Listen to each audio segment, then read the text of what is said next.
હું સાવિત્રી છું। મને ખબર નહોતી કે રાત્રે તરસને કારણે કિચનમાં જઈને પાણી પીવું એ આટલો મોટો ગુનો બની જશે। આજે મારા પોતાના જ ઘરમાં મારી વહુઓએ મને ચોર સાબિત કરી દીધી હતી અને મારા દીકરાઓ, અરે તેઓ તો એટલા નાલાયક હતા કે તેઓ પોતાની પત્નીઓની આગળ કંઈ પણ બોલી શક્યા નહીં। આ બધું વિચારીને હું રડી રહી હતી ત્યારે જ મારી બંને વહુઓ આવી અને મારો બધો સામાન ઉઠાવીને આમ તેમ ફેંકવા લાગી અને બોલી, કહો ચોરી કરેલા પૈસા ક્યાં છુપાવ્યા છે? મેં જેવું જ તેમને કંઈક કહેવા માંગ્યું કે તરત જ ચોરીના આરોપે માનું દિલ તોડી નાખ્યું। સાવિત્રીજી રાતની થાકને કારણે હજુ માંડ ઊભા થઈ શક્યા હતા ત્યાં અચાનક તેમની વહુ કાજલ બેધડક રૂમમાં આવી ગઈ। મમ્મીજી, તમને જરાય શરમ નથી આવતી? તમે આટલા નીચે ઉતરી જશો એ મેં ક્યારેય વિચાર્યું પણ નહોતું। સાવિત્રીજી તેની વાત સાંભળીને આશ્ચર્યથી તેને જોવા લાગ્યા। અરે મેં શું કરી દીધું છે વહુ, જે તું મને આટલું સંભળાવી રહી છે? તેમણે ધીમેથી કહ્યું। તો કાજલે મોટા તાનાભર્યા અંદાજમાં બંને હાથોને ફોલ્ડ કર્યા અને મોટી મોટી આંખો કરીને કહ્યું, તમે કામ જ એવા કરો છો, નહીં તો મને કોઈ શોખ નથી કે સવારમાં હું અહીં આવીને તમારી સાથે માથાકૂટ કરું। જુઓ મમ્મીજી, હું તમને સ્પષ્ટ પૂછી રહી છું, મને ગોળ વાતો કરવાની કોઈ આદત નથી। સાવિત્રીજી હજુ કંઈક કહેવા જઈ રહ્યા હતા ત્યાં જ કાજલ વચ્ચે બોલી પડી, તમે રાત્રે કિચનમાં ગયા હતા ને? પહેલાં મને એ સ્પષ્ટ જણાવો। તો સાવિત્રીજીએ માથું હામાં હલાવતા કહ્યું, હા વહુ, મને તરસ લાગી હતી અને મારા રૂમમાં જગમાં પાણી પણ નહોતું એટલે હું પાણી લેવા માટે ગઈ હતી। આટલું સાંભળતા જ કાજલ જોરથી ચીસો પાડી, દિવ્યાના પપ્પા જલ્દી આવો, જુઓ તમારી મમ્મીના લક્ષણો। અને વિવા, તું પણ આવી જા। કાજલને આ રીતે ચીસો પાડતા જોઈને સાવિત્રીજી ગભરાયેલા અવાજમાં બોલ્યા, વહુ, આખરે મેં એવું શું કરી દીધું છે કે તું બધાને આ રીતે ચીસો પાડીને અહીં ભેગા કરી રહી છે? કાજલ ગુસ્સે થઈને વધુ જોરથી બોલી, હવે બધાને આવવા દો, પછી હું તમને પોતે જ જણાવીશ। તેનો તીવ્ર અવાજ સાંભળીને તેના પતિ ધીરજ અને દેવરાણી વિવા નિખિલ સામે રૂમમાં આવી ગયા। ધીરજે અંદર આવતા જ ગુસ્સામાં કહ્યું, શું થઈ ગયું છે?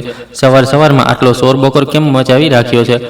તો તેનો દિયર પણ આશ્ચર્યથી તેની તરફ જોતા બોલ્યો, હા ભાભી, કહો તો આખરે શું વાત થઈ ગઈ છે અને તમે આ રીતે અમને બધાને ચીસો પાડીને મમ્મીના રૂમમાં કેમ બોલાવ્યા છે?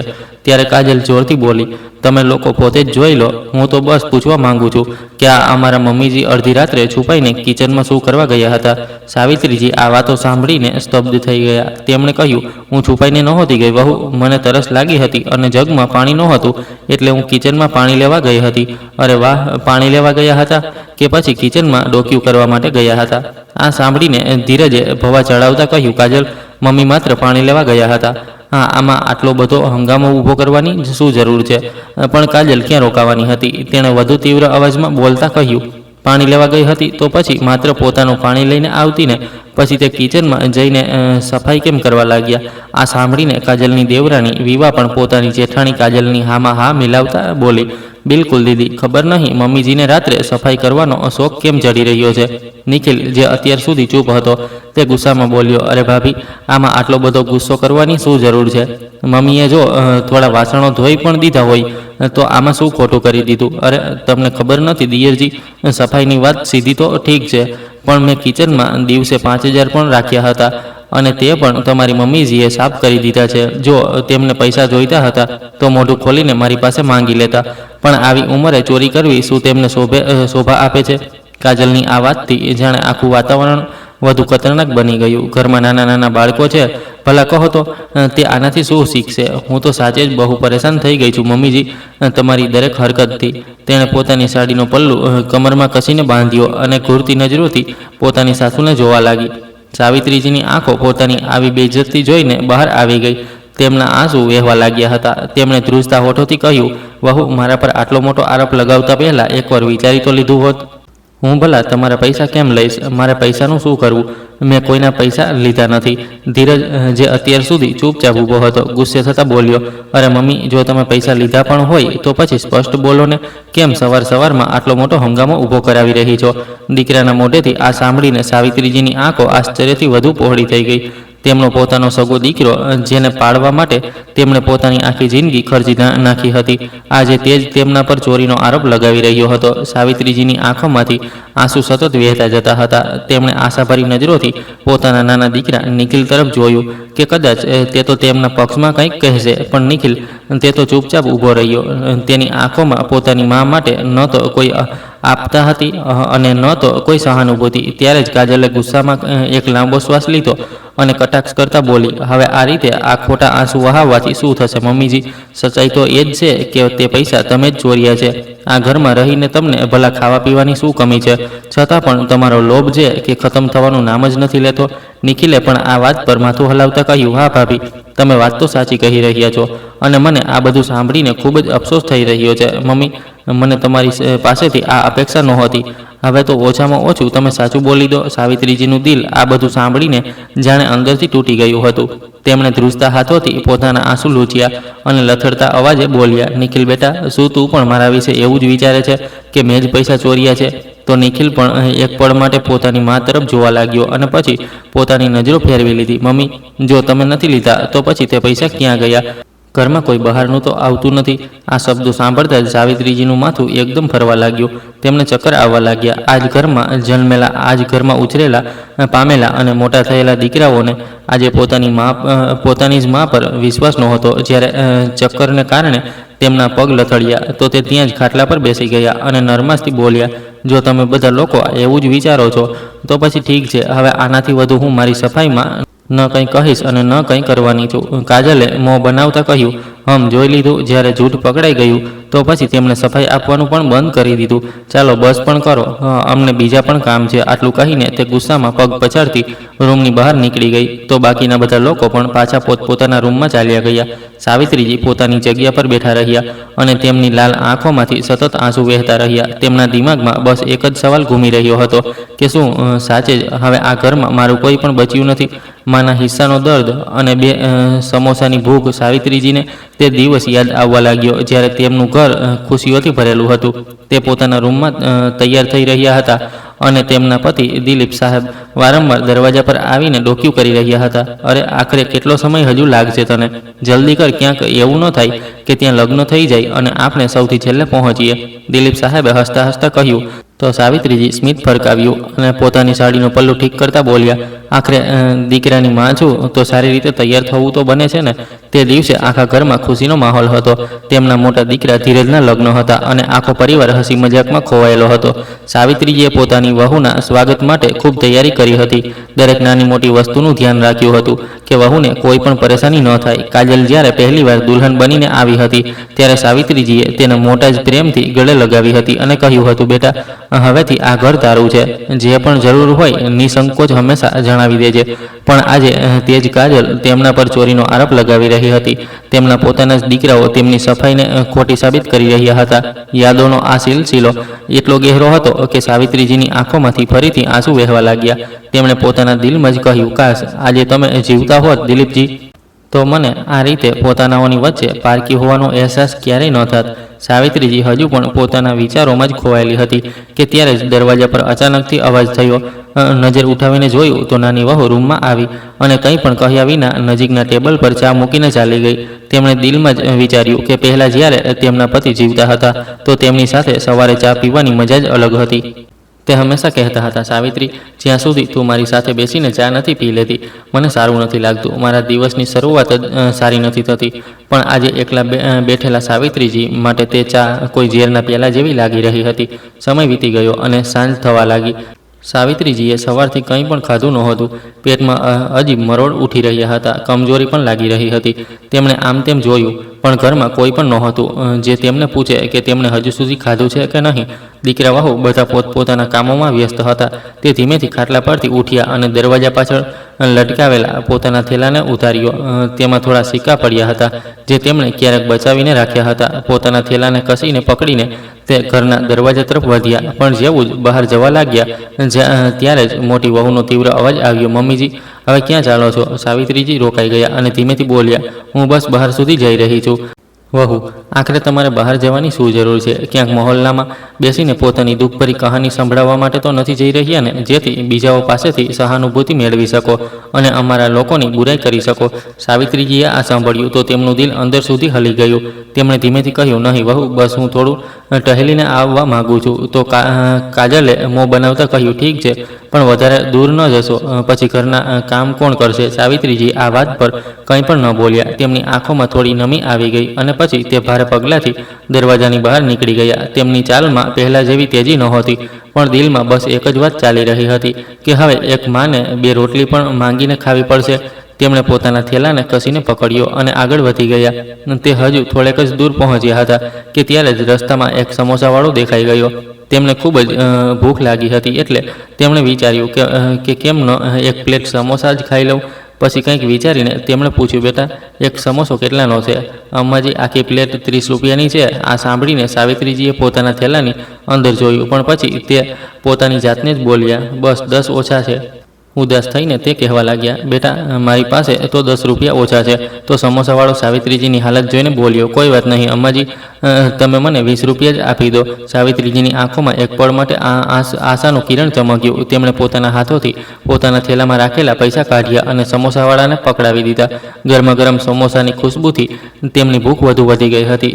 જેવું જ તેમણે પહેલાં સમોસાનો કોળિયો તોડ્યો, તેમના દિમાગમાં જૂની યાદો તાજી થઈ ગઈ. અરે મમ્મી, જલ્દીથી સમોસા આપી દો ને, મને ખૂબ જ ભૂખ લાગી છે. નાના દીકરા નિખિલનો અવાજ આજે પણ તેમના કાનોમાં ગૂંજી રહ્યો હતો. જ્યારે તેમના દીકરાઓ નાના હતા ત્યારે તે પોતે મોટા પ્રેમથી તેમના માટે સમોસા બનાવતા હતા. તેમના બંને દીકરાઓ મજાથી સમોસા ખાવા બેસી જતા હતા. તેમના પતિ પણ હસતા હસતા કહેતા હતા, અરે વાહ, આજે તો ખુશ્બુ એટલી સારી આવી રહી છે કે લાગી રહ્યું છે ખુશ્બુથી જ પેટ ભરાઈ જશે. તો સાવિત્રીજી હસતા હસતા કહેતા હતા, ખુશ્બુથી પેટ નથી ભરાતું. નિખિલના પપ્પા, લો તમે પણ ગરમા ગરમ સમોસા પેટ ભરીને ખાવો.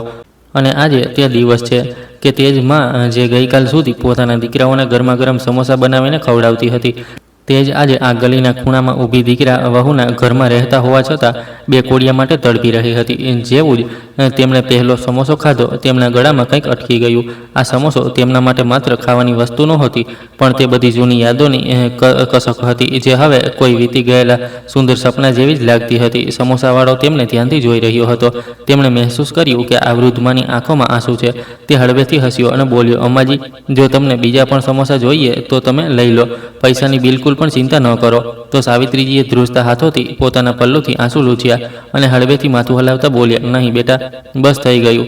ભગવાન તને હંમેશા ખુશ રાખે બેટા, તું ખૂબ તરક્કી કર. સમોસા ખાધા પછી ભગવાનનું નામ લઈને સાવિત્રીજી ત્યાંથી ચાલવા લાગ્યા, પણ તેમના પગ લથડી ગયા અને તે ત્યાં જ રસ્તાના કિનારે બેસી ગયા. પેટ તો થોડીવાર માટે ભરાઈ ગયું હતું, પણ દિલમાં જે દર્દ હતું તે ભલા કેવી રીતે ઓછું થાત. જેમ તેમ કરીને તે ઊભા થયા. તેમના પગ હજુ પણ લથડી રહ્યા હતા, પણ દિલમાં એક અજીબ શાંતિ હતી. કદાચ પેટમાં કંઈક પહોંચી ગયું હતું, અથવા પછી તે સમોસાવાળાની મહેરબાની હતી, જે તેમણે જાણ્યા ઓળખ્યા વિના જ તેમનું દર્દ સમજી ગયો હતો. ધીમે ધીમે સાવિત્રીજીના પગ મંદિર તરફ વધવા લાગ્યા. તેમના માટે મંદિર જવું માત્ર ભગવાનના દર્શન કરવા જ નહોતું, પણ થોડી પળ શાંતિથી બેસવાનો પણ એક રસ્તો હતો. મા પર ચોરીનો આરોપ અને તૂટતો વિશ્વાસ, ત્યાં તેમને કોઈ પણ તાના નહોતું મારતું, કોઈ પણ તેમની બેઇજ્જતી નહોતું કરતું, કોઈ પણ તેમની એવું નહોતું કહેતું કે બોજ બની ચૂક્યા છે. મંદિર પહોંચીને તે એક ખૂણામાં બેસી ગયા અને ભગવાન તરફ જોવા લાગ્યા. તેમની આંખોમાં આંસુ હતા અને દિલમાં હજારો સવાલ હતા કે ભગવાન, મેં હંમેશા બધાનું ભલું ચાહ્યું, તો પછી હું આજે પોતાના જ ઘરમાં પારકી કેમ થઈ ગઈ? તેમના હોઠ હલ્યા, પણ ભલા તેમના આ સવાલોનો જવાબ કોણ આપત? ભગવાન પણ ચૂપ હતા. થોડીવાર પછી તેમણે પોતાના થેલામાંથી નાની માળા કાઢી. આ તે જ માળા હતી જે તેમના પતિએ તેમને આપી હતી. જ્યારે પણ તે પરેશાન થતા હતા તો આ માળા લઈને બેસી જતા હતા. આજે પણ તે માળા ફેરવતા પોતાના જ ધ્યાનમાં ભગવાનનું નામ લઈ રહ્યા હતા કે ત્યારે જ એક અવાજ આવ્યો, અમ્માજી, તમે અહીં એકલા બેઠા છો? આ સાંભળીને તેમણે ચોંકીને જોયું તો એક નવયુવાન તેમની સામે ઊભો હતો. આંખોમાં આપતતા અને ચહેરા પરથી નરમાશ ઝલકી રહી હતી. સાવિત્રીજીએ થોડીવાર તેને જોયો અને પછી ધીમા અવાજે બોલ્યા, બેટા, તું મને ઓળખે છે? તે શખ્સ હસ્યો અને પાસે બેસતા બોલ્યો, અમ્માજી, આ મહોલ્લામાં ભલા કોણ છે જે તમને નથી ઓળખતું? તમે તો દરરોજ મંદિર આવો છો. આજે તમને આ હાલતમાં જોયા તો મારું દિલ ન માન્યું. તમે ઠીક તો છો ને? આમ તો મારું નામ સંજય છે. સાવિત્રીજીની આંખો ભરાઈ આવી. આટલા વર્ષો પછી કોઈએ તેમના હાલચાલ વિશે પૂછ્યું હતું. અમ્માજી, શું તમે કંઈ ખાધું છે? તેમણે તરત જ જવાબ ન આપ્યો, પણ એક હળવા સ્મિત સાથે ધીમેથી માથું હલાવી દીધું, જાણે કે કંઈક છુપાવવાની કોશિશ કરી રહ્યા હોય. પણ સંજય તેમની ખામોશી સમજી ગયો હતો. તેણે ઝટથી એક બુંદીનો લાડવો કાઢીને તેમના હાથ પર મૂકી દીધો. આ લો અમ્માજી, આ પ્રસાદ છે અને ભગવાનના પ્રસાદને ક્યારેય ના ન કહેવાય.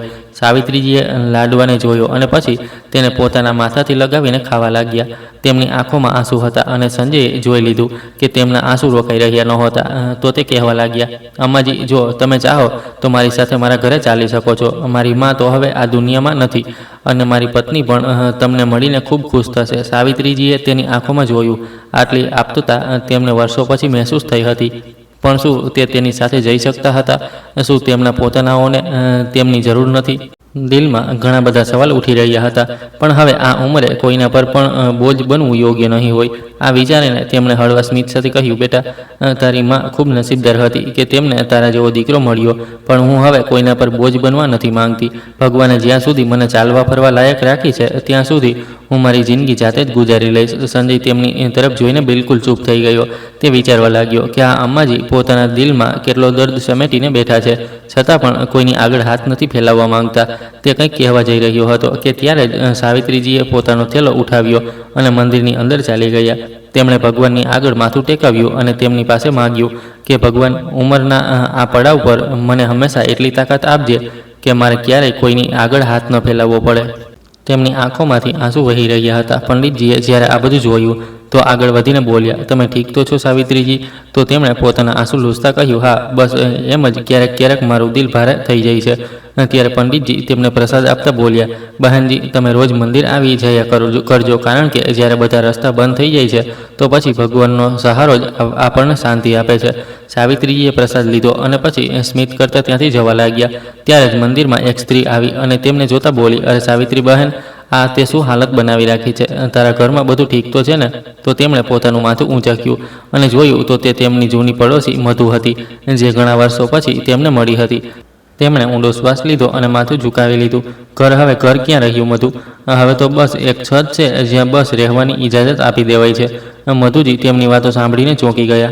આ તો શું કહી રહી છે સાવિત્રી? આખરે આ બધું કેવી રીતે થયું? સાવિત્રીજી કહેવા તો ઘણું માગતા હતા, પણ તેમના મોઢેથી શબ્દો નીકળી રહ્યા નહોતા. થોડી વાર ચૂપ રહ્યા પછી તેમણે ધીમેથી કહ્યું, હવે હું શું કહું મધુ બહેન? જે દીકરાઓ માટે મેં મારી આખી જિંદગી લગાવી દીધી, હવે હું તેમના માટે બોજ બની ગઈ છું. વહુઓ તાના મારે છે અને દીકરાઓ ચૂપ રહે છે. મને ખાવા સુધી પૂછવાવાળું કોઈ પણ નથી. હવે તો હું પોતાના જ ઘરમાં પારકી છું. મધુ બહેનને તો વિશ્વાસ જ ન આવ્યો. અરે, તારા બંને દીકરાઓ તો કેટલા આજ્ઞાકારી હતા. તે હંમેશા તારી કેટલી સેવા કરતા હતા. આખરે તેઓ આમ કેવી રીતે બદલાઈ ગયા? સાવિત્રીજીની આંખોમાંથી આ સાંભળીને આંસુ નીકળવા લાગ્યા. અચાનક તો કંઈ પણ નથી બદલાયું મધુ. દિલીપજીના ગયા પછી ધીમે ધીમે દીકરાઓ મને વાતો સંભળાવવા લાગ્યા અને પછી મારી જરૂરત ઓછી થતી ગઈ અને પછી એક દિવસ અહેસાસ થયો કે હું તે ઘરમાં એક બોજ છું. આ સાંભળીને મધુ બહેનની આંખોમાં પણ આંસુ આવી ગયા. મેં તો વિચાર્યું હતું કે હવે તારા દીકરાઓ તારી ખૂબ સેવા કરતા હશે, પણ આ બધું સાંભળીને તો મને ખૂબ દુઃખ થયું. તો સાવિત્રીજીએ હળવા સ્મિત સાથે કહ્યું, હવે તો બસ ભગવાન જ છે જે મને સહારો આપે છે. જ્યારે દિલ ખૂબ ભારે થઈ જાય છે તો હું અહીં જ ચાલી આવું છું. ભગવાનના ઘરમાં ઓછામાં ઓછું કોઈ મને ઉલટી સીધી વાતો તો નથી સંભળાવતું. ત્યારે મધુ બહેને તેમનો હાથ પકડી લીધો અને બોલી કે જો તને ક્યારેય પણ મારી જરૂર હોય તો તું નિસંકોચ મારી પાસે આવી જજે. મારા ઘરના દરવાજા હંમેશા તારા માટે ખુલ્લા છે. આ સાંભળીને સાવિત્રીજીએ પોતાનું માથું ઝુકાવી લીધું, પણ દિલમાં જ તે જાણતા હતા કે હવે કોઈના પણ ઘરે જઈને રહેવું પણ તેમના માટે શક્ય નથી. થોડીવાર વાતો કર્યા પછી સાવિત્રીજી ભારે પગલાંથી પોતાના ઘર તરફ નીકળ્યા, પણ જેવું જ તે દરવાજા પર પહોંચ્યા તો ચોંકી ગયા. તેમના રૂમમાંથી જોર જોરથી અવાજો આવી રહ્યા હતા. જેવું જ તેમણે રૂમ તરફ પગલાં વધાર્યા તો અંદરનું દ્રશ્ય જોઈને તે તો સ્તબ્ધ જ રહી ગયા. રૂમ પૂરી રીતે વેરવિખેર પડ્યો હતો. વચ્ચે રૂમમાં બંને વહુઓ કંઈક શોધવામાં લાગેલી હતી. તેમની હરકતોથી સ્પષ્ટ ખબર પડી રહી હતી કે તે કોઈ ખાસ વસ્તુની તલાશમાં હતી. સાવિત્રીજી આ બધું જોઈને હક્કાબક્કા રહી ગયા. આ શું કરી રહી છો તમે બંને? ધ્રુજતા અવાજે સાવિત્રીજીએ પૂછી લીધું. તો કાજલ ગુસ્સેથી ઘૂરતા બોલી, સારું થયું તમે આવી ગયા. હવે સ્પષ્ટ જણાવો કે તે પૈસા ક્યાં રાખ્યા છે? આ સાંભળીને સાવિત્રીજીએ આશ્ચર્યથી પૂછ્યું, ભલા કયા પૈસા? અરે તે જ 5,000 જે તમે કિચનમાંથી ચોર્યા છે. અમે આખા ઘરમાં પૈસા શોધી લીધા પણ અમને તો ક્યાંય પણ નથી મળ્યા. સાવિત્રીજીને આ સાંભળતા જ એવું લાગ્યું જાણે તેમના પગ નીચેથી જમીન જ ખસી ગઈ હોય. સાવિત્રીજીના અધિકારની ચાવી, મેં કોઈ પૈસા લીધા નથી. સાવિત્રીજીનો અવાજ ધીમો પડી ગયો. તમે લોકોને હોશ પણ છે કે તમે લોકો પોતાની જ સાસુ પર આટલો ખરાબ આરોપ લગાવી રહી છો? જુઓ મમ્મીજી, આ ડ્રામા બંધ કરો અને ચૂપચાપ અમારા પૈસા કાઢીને આપી દો, નહીં તો બિલકુલ સારું નહીં થાય. અને જો પૈસા ન મળ્યા તો પછી જોઈ લેજો કે અમે તમારી શું હાલત કરીશું અને પછી અમને ન કહેશો કે અમે તમને પહેલાં નહોતું કહ્યું. આમ પણ હવે આ ઘરમાં તમારી જરૂર જ શું બચી છે. આ સાંભળતા જ સાવિત્રીજીનું કાળજું છલણી થઈ ગયું. તેમણે આશાથી દરવાજા તરફ જોયું કે કદાચ તેમના દીકરાઓ આવી જાય અને આ વહુઓની વાતો સાંભળી લે, પણ ઘરમાં કોઈને પણ એ જાણવાની કોઈ ઈચ્છા નહોતી કે તેમની મા પર શું વીતી રહી છે. હવે આ રીતે આટલા સીધા બનવાનો કોઈ ફાયદો નહીં મમ્મીજી. જો પૈસા ન મળ્યા તો પછી અમે આ ઘરમાં તમારું રહેવું મુશ્કેલ કરી દઈશું, કાજલે તાનો મારતે કહ્યું. તો સાવિત્રીજીની આંખોમાંથી આંસુ નીકળવા લાગ્યા. તેમણે પોતાની ખાટલા તરફ જોયું અને ભારે પગલાંથી જઈને તેના પર બેસી ગયા. કાજલ ખૂબ ખરાબ રીતે ગુસ્સામાં તણખા ઝેરતી હતી. તેણે આગળ વધીને એક ઝટકાથી સાવિત્રીજીનો થેલો તેમના હાથમાંથી જોરથી ખેંચી લીધો, જેનાથી સાવિત્રીજી ખરાબ રીતે હલી ગયા. તે કહેવા લાગી, જોઉં છું આખરે આ થેલામાં શું છે. હોઈ શકે છે પૈસા ચોરી કરીને આમાં જ છુપાવ્યા હોય. આ વાત પર સાવિત્રીજી ગભરાઈ ગયા. નહીં વહુ, આમાં કંઈ પણ નથી, માત્ર મારી કેટલીક જૂની વસ્તુઓ છે. પણ કાજલે તેમની એક પણ ન સાંભળી અને તેણે જલ્દીથી થેલાની ગાંઠ ખોલી દીધી અને તેમનો જેટલો સામાન હતો તે બધું જમીન પર પટકી દીધું. તે થેલામાં બસ કેટલાક જૂના કપડાં અને એક તસવીર હતી. કાજલે તસવીરને જમીન પર પડેલી જોઈ તો કહેવા લાગી, આમાં તો પૈસા જ નથી, પણ આ ખબર નહીં કેવો કબાડ ભરી રાખ્યો છે. મને તો લાગી રહ્યું હતું કે આમાં પૈસા હશે, પણ આ તો બધો કબાડનો સામાન નીકળ્યો. તેણે ગુસ્સેથી બધા સામાન પર જોરદાર ઠોકર મારી અને તેને સાવિત્રીજીના ખાટલા નીચે ધકેલી દીધો. આ જોઈને સાવિત્રીજીની આંખોમાંથી આંસુ નીકળી પડ્યા. તેમણે ધ્રુજતા હાથોથી જમીન પર વેરવિખેર થયેલી વસ્તુઓને એક એક કરીને ઉઠાવવાની કોશિશ કરી. ત્યારે જ તેમની નજર ફળો પર પડી જે મધુબહેને તેમને આપ્યા હતા. કેટલાક સંતરા અને કેળા જમીન પર ગબડી રહ્યા હતા. આ જોઈને તો સાવિત્રીજીની બંને વહુઓની આંખોમાં ચમક આવી ગઈ. કાજલ એકદમ ગુસ્સેથી ચીસ પાડીને બોલી, જુઓ જુઓ કેવી રીતે કહી રહી હતી કે મેં પૈસા નથી લીધા. જો પૈસા નથી લીધા તો પછી આ સંતરા અને કેળા શું આકાશમાંથી ટપકી પડ્યા છે. આ વાત પર સાવિત્રીજી હકલાતા કહેવા લાગ્યા, આ ફળ મેં નથી ખરીદ્યા વહુ, પણ મારી સહેલી મધુએ આપ્યા છે. પણ તેમની વાત પૂરી થતાં પહેલાં જ વિવાએ તેમને ટોકતા કહ્યું, કેમ નથી આપે, હવે ઘરમાં ભીખ માંગવાનો વખત આવી ગયો છે. તો સાવિત્રીજી બેબસીથી કહેવા લાગ્યા, નહીં વહુ, મેં તેને ના પાડી હતી, પણ છતાં પણ તેને મને જબરજસ્તી પકડાવી દીધા છે. ત્યારે કાજલ ઘૂરતા બોલી, સારું, તો હવે તમે ચોરી કરવાની સાથે સાથે બહાના પણ બનાવવા લાગ્યા છો, જૂઠ પણ બોલો છો. તેણે ત્યારે જ એક નજર જમીન પર પડેલા ફળો પર નાખી અને પોતાનું નાક સિકોડતા બોલી, આમ પણ આ સડેલા ફળ અમારા કોઈ કામના નથી. તેને લાત મારીને ફળોને ફરીથી દૂર ફેંકી દીધા.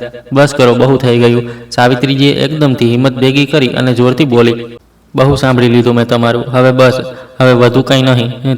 તેમને ગુસ્સામાં જોઈને બંને વહુએ એકબીજા તરફ જોવા લાગી અને પછી ખભો ઉછાળીને ત્યાંથી ચાલી ગઈ, જાણે કંઈ થયું જ ન હોય. પછી તેમણે પોતાના પતિ દિલીપ સાહેબની તસવીર ઉઠાવી અને પોતાના સીનાથી લગાવી લીધી અને પોતાને સંભાળતા પલંગ પર સૂઈ ગયા.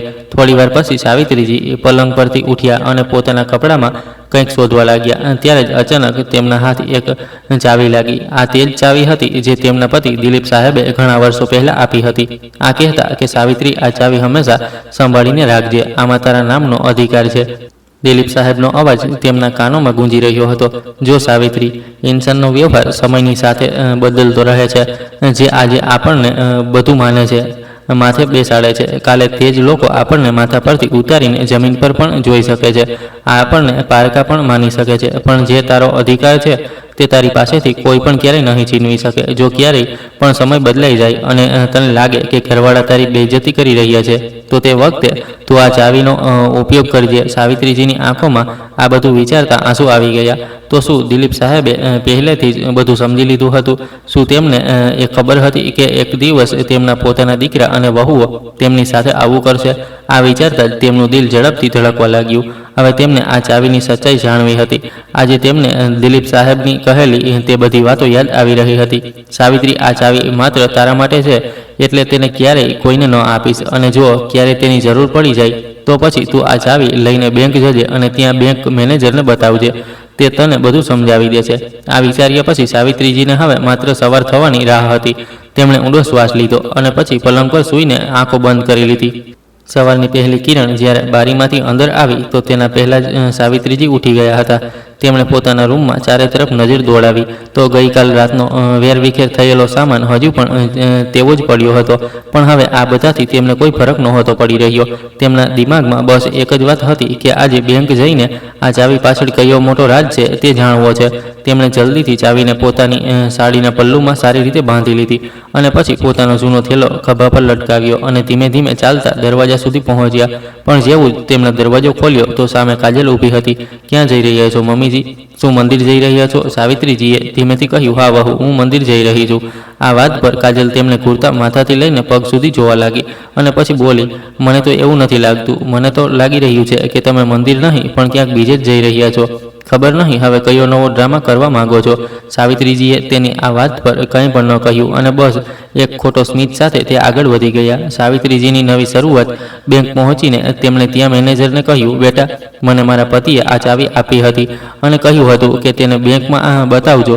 મેનેજરે ચાવીને ધ્યાનથી જોઈ અને પછી તે પોતાના કોમ્પ્યુટરની સ્ક્રીન પર કંઈક ચેક કરવા લાગ્યો. આ પછી તે થોડી મિનિટમાં જ ઉઠીને પોતાના કેબિનની અંદર ચાલ્યો ગયો. થોડી જ વાર પછી જ્યારે તે પાછો ફર્યો તો તેની સાથે બેંકનો એક બીજો મોટો અધિકારી હતો. તેણે સાવિત્રીજીથી કહ્યું, અમ્માજી, તમે અમારી સાથે ચાલો. સાવિત્રીજીનું દિલ આ બધું સાંભળીને ઝડપથી ધબકવા લાગ્યું. તે અધિકારીની સાથે અંદર કેબિનમાં ચાલી ગઈ અને ખુરશી પર બેસતા બોલી, બેટા, મને કંઈ પણ સમજાઈ નથી રહ્યું કે આ ચાવી આખરે કઈ વસ્તુની છે. તો મેનેજર સ્મિત કરતા બોલ્યો, અમ્માજી, આ કોઈ સામાન્ય ચાવી નથી. તમે પોતાનું ઓળખપત્ર આપો, કારણ કે તમારી ઓળખની તપાસ કરવાની છે. બેંકના નિયમો ખૂબ સખ્ત હોય છે. આ વાત પર સાવિત્રીજી હળવા સ્મિત સાથે બોલી, મને ખબર હતી બેટા કે ઓળખપત્રની જરૂર પડશે, એટલે હું તેને પોતાની સાથે જ લઈને આવી છું. આ કહેતા તેમણે પોતાનું ઓળખપત્ર થેલામાંથી કાઢીને બેંક મેનેજરને પકડાવી દીધું. મેનેજરે તેમની ઓળખની બધી પ્રક્રિયા પૂરી કરી અને એક કર્મચારીને બોલાવ્યો. તે તેમને લઈને લોકર રૂમ તરફ ગયો અને ધીમેથી બોલ્યો, અમ્માજી, આજ તમારું લોકર છે. તમે પોતાની ચાવીથી તેને ખોલી શકો છો.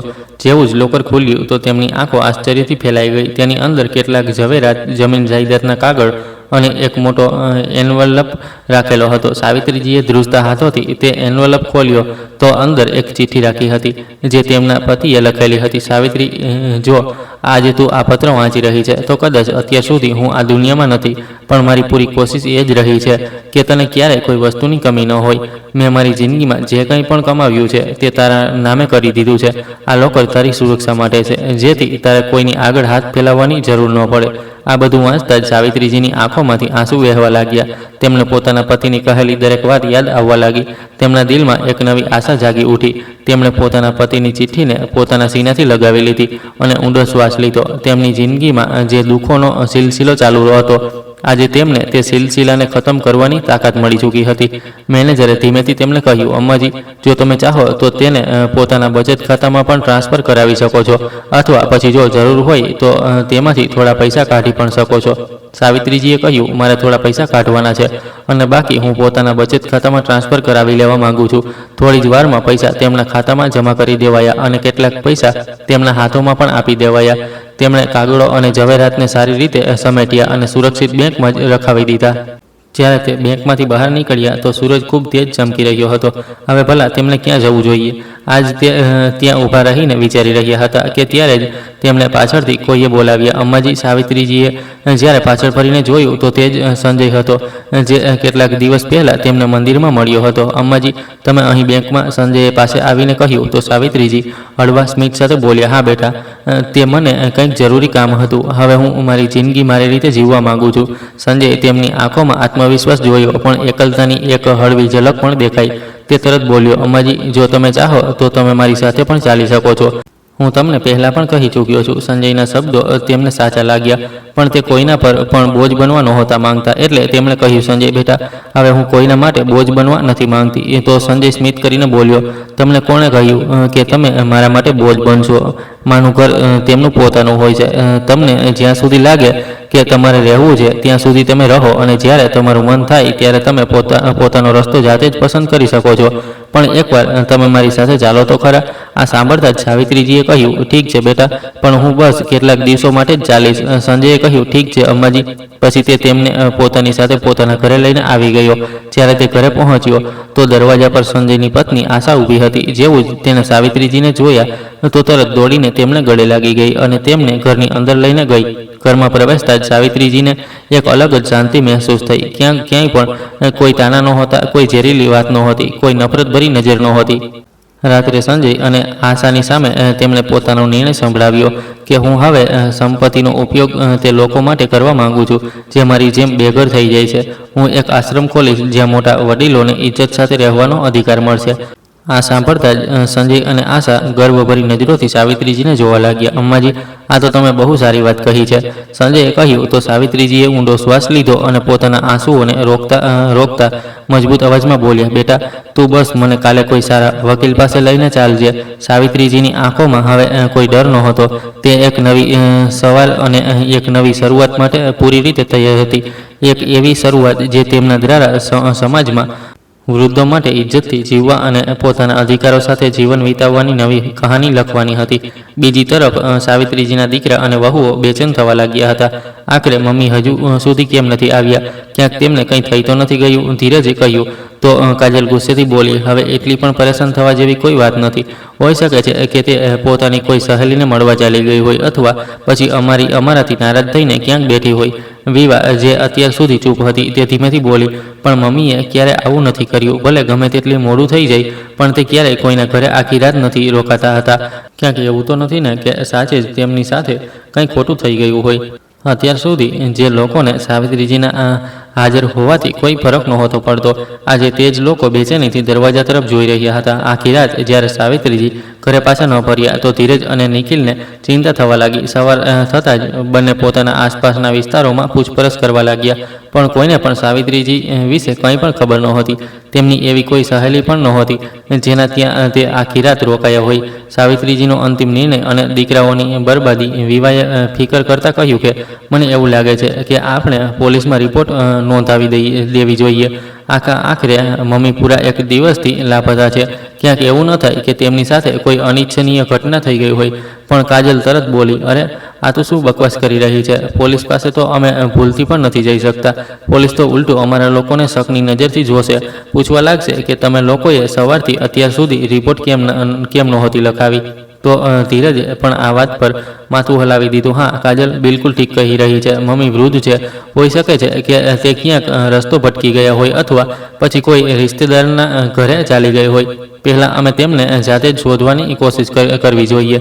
તો આ વાત પર કાજલે એક લાંબો શ્વાસ લેતા કહ્યું, ચાલો હવે આ બધું છોડો અને ખાવાનું લગાવો. આવતીકાલે સવારે જોઈએ શું છે. જો મમ્મી ન આવ્યા તો પછી ત્યારે વિચારશું કે હવે આગળ શું કરવું છે. બીજી તરફ સાવિત્રીજી આજે આરામથી સૂઈ રહ્યા હતા. આટલા દિવસો પછી તેમણે પેટ ભરીને ખાવાનું જે ખાધું હતું, તેમના ચહેરા પર એક શાંતિ ફેલાઈ ગઈ હતી જે કદાચ ખૂબ લાંબા સમય પછી આવી હતી. સવારે જ્યારે ઉઠીને સાવિત્રીજી બહાર આવ્યા તો જોયું કે ટેબલ પર ગરમા ગરમ ચા, આલુના પરાઠા, દહીં બધું રાખેલું હતું. નાસ્તો કર્યા પછી સાવિત્રીજીએ કહ્યું, બેટા, આજે મને કોઈ સારા વકીલ પાસે લઈને ચાલ. સંજયે સ્મિત કરીને કહ્યું, અમ્માજી, મેં પહેલાંથી જ એક વકીલ સાથે વાત કરી લીધી છે. તે ખૂબ જ સારા અને અનુભવી વકીલ છે. અમે હમણાં બસ નાસ્તો કરીને તેમની પાસે ચાલીએ છીએ. આ વાત પર સાવિત્રીજીએ માથું હલાવ્યું અને પછી નાસ્તા પછી તે સંજયની સાથે વકીલની ઓફિસ ચાલી ગઈ. વકીલે વિસ્તારથી સાવિત્રીજીની પૂરી વાત સાંભળી અને ગંભીર અંદાજમાં કહ્યું, અમ્માજી, શું તમે આ વિશે સારી રીતે વિચારી લીધું છે? સાવિત્રીજીની આંખોમાં કોઈ પણ ખચકાટ નહોતો. તેમણે પાકા અંદાજમાં કહ્યું, જી વકીલ સાહેબ, હું માત્ર પ્રોપર્ટીમાંથી બેદખલ કરવાના કાગળ નથી બનાવવા માંગતી, પણ હું અખબારમાં એક સૂચના પણ કાઢવા માંગુ છું. હું દુનિયાને એ જણાવવા માંગુ છું કે મારા દીકરાઓનો મારી જાયદાદ અને મારાથી કોઈ પણ લેવા દેવા નથી. હું તેમને મારી પ્રોપર્ટીમાંથી બેદખલ કરી રહી છું અને આજ પછી તેમનો મારાથી કોઈ પણ સંબંધ નહીં હોય. સંજય તેમની વાત સાંભળીને દંગ રહી ગયો. તેણે તરત કહ્યું, અમ્માજી, તમે આટલો મોટો નિર્ણય લઈ રહ્યા છો. શું સાચે જ તમે આવું ઈચ્છો છો? સાવિત્રીજીની આંખોમાં તે વખતે આંસુ હતા, પણ તે કમજોરીના નહીં, પણ એક નવી હિંમતના આંસુ હતા. તેમણે કહ્યું, હા બેટા, જે માને પોતાના જ ઘરમાં રોટલીના બે કોળિયા પણ ન મળી રહ્યા હોય તેને હવે કોઈ પણ આશા કે લોભમાં ન પડવું જોઈએ. હું હવે એક નવી જિંદગી શરૂ કરવા માંગુ છું જ્યાં ઇજ્જત હોય, આપતતા હોય, ન કે લોભ અને બેઇજ્જતી. વકીલે હામાં માથું હલાવ્યું અને કહ્યું, ઠીક છે અમ્માજી, હું બધા કાયદાકીય દસ્તાવેજ તૈયાર કરાવી દઉં છું અને અખબારમાં જાહેરાત અપાવવાનું કામ પણ પૂરું કરાવું છું. વકીલે બધા કાગળ તૈયાર કરી દીધા અને કહ્યું, સાવિત્રીજી, હવે માત્ર તમારે આ બધા કાગળો પર દસ્તખત કરવાના છે. આ પછી આ કાયદાકીય રીતે બિલકુલ પાકા કાગળ બની જશે. આ પછી તમારા દીકરાઓનો તમારી પ્રોપર્ટી પર કોઈ પણ અધિકાર નહીં રહે. સાવિત્રીજીએ એક નજર તે કાગળો પર નાખી. ઘણા વર્ષોની તકલીફ, બેઇજ્જતી અને એકલતાનો દર્દ તેમને આંખોમાં ઉતરી આવ્યો. પણ આ વખતે તેમનો હાથ ન ધ્રુજ્યો. તેમણે કોઈ પણ ખચકાટ વિના તે બધા કાગળો પર પોતાની સહી કરી દીધી. સંજય અને આશા આ બધું ધ્યાનથી જોઈ રહ્યા હતા. વકીલે કાગળ સંભાળતા કહ્યું, તમે બિલકુલ બેફિકર રહો અમ્માજી. આવતીકાલે સવાર સુધી આ ખબર અખબારમાં છપાઈ જશે અને કાયદાકીય રીતે પણ તમારા દીકરાઓનો તમારાથી કોઈ પણ સંબંધ નહીં રહે. વકીલની ઓફિસમાંથી બહાર નીકળતા જ તેમણે નિર્ણય કર્યો કે તે હવે પોતાના દીકરાઓના ભરોસે નહીં પણ બસ પોતાના પતિના પૈસાના ભરોસે જીવશે. સૌથી પહેલો નિર્ણય તેમનો એ હતો કે પોતાના દીકરાઓને તેમની ઓકાત બતાવવી. આવતીકાલે સવારે સાવિત્રીજીના હાથમાં અખબાર પકડાયેલો હતો, જેનો એક ખૂણો થોડો વળેલો હતો. તેમની આંખોમાં આજે ન તો કોઈ દુઃખ હતું અને ન તો કોઈ ઉદાસી, માત્ર એક પાકો નિર્ણય હતો. તે સંજયની સાથે પોતાના જ ઘરની સામે ઊભી હતી. તેમણે થોડીવાર વિચાર્યું અને પછી દરવાજા પર જોરદાર દસ્તક આપી. દરવાજો ખુલ્યો તો સામે કાજલ અને વિવા ઊભી હતી. તેમણે જેવું જ સાવિત્રીજીને જોયા, તરત બોલી, અરે તમે આવી ગયા, આખરે ક્યાં હતા તમે 2 દિવસ સુધી? પાછળથી તેમના દીકરાઓ પણ તરત આવી ગયા અને તે પણ આશ્ચર્યમાં હતા. ધીરેજે કહ્યું, મમ્મી તમને શરમ આવવી જોઈએ. આમ તમે કોઈના પણ ઘરમાં રહેવા લાગો છો. સાવિત્રીજીના ચહેરા પર આ સાંભળતા જ હળવું સ્મિત આવી ગયું અને તેમણે ધીમેથી અખબાર તેમની તરફ વધાર્યો અને કડક અવાજમાં બોલ્યા, આને પહેલાં વાંચો. દીકરાએ અખબાર પકડ્યો અને જેવું જ તેણે અખબાર વાંચવાનું શરૂ કર્યું તો તેના ચહેરાનો રંગ જ ઉડી ગયો.